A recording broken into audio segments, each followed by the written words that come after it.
Kaleshwaram commission విచారణలో కీలక ఘట్టం ముగిసింది. మాజీ సీఎం కేసీఆర్ ను 50 నిమిషాల పాటు ప్రశ్నించింది పీసీ ఘోష్ కమిషన్.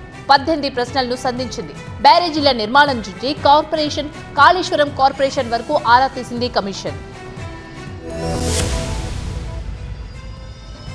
బ్యారేజీల కుంగుబాటుపై బీఆర్కే భవన్లో కాళేశ్వరం కమిషన్ ఎదుట 115వ సాక్షిగా హాజరయ్యారు బీఆర్ఎస్ అధినేత కేసీఆర్. కేసీఆర్ విజ్ఞప్తి మేరకు బహిరంగ విచారణ కాకుండా 1-to-1 ఎంక్వైరీ చేసింది పీసీ ఘోష్.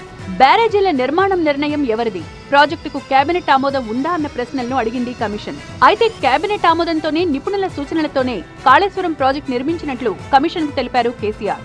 విచారణ ముగిశాక తెలంగాణ ప్రాణధార, జీవధార, కాళేశ్వరం అనే పుస్తకాన్ని పీసీ ఘోష్ కమిషన్ అందించారు కేసీఆర్. దాంతో పాటు GO number 45 operations and maintenance పుస్తకాన్ని అందించారు.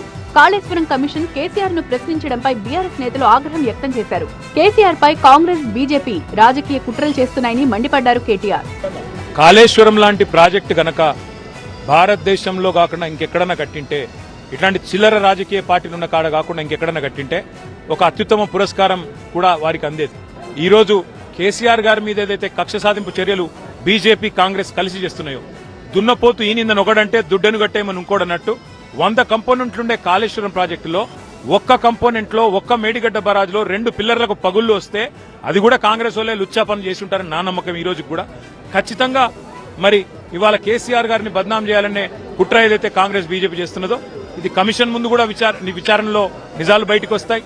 చట్టం తన పని తాను చేసుకుపోతుంటే కాంగ్రెస్ ను ఎందుకు నిందిస్తున్నారని మండిపడ్డారు మంత్రి పొంగులేటి శ్రీనివాసరెడ్డి. చట్టం ఎవరికి చుట్టం కాదనే విధంగా వాళ్ళ మీద కూడా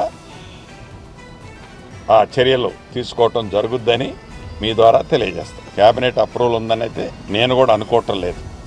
సో కేబినెట్ అప్రూవల్ ఉంటే వారికి ఉన్న పూర్తి ఆధారాలు ఏంటనేది డెఫినెట్గా ఇవాళ కమిషన్ ముందు ఇచ్చి ఉంటారు కదా. అది పెద్ద కష్టం కాదు. Every document is visible.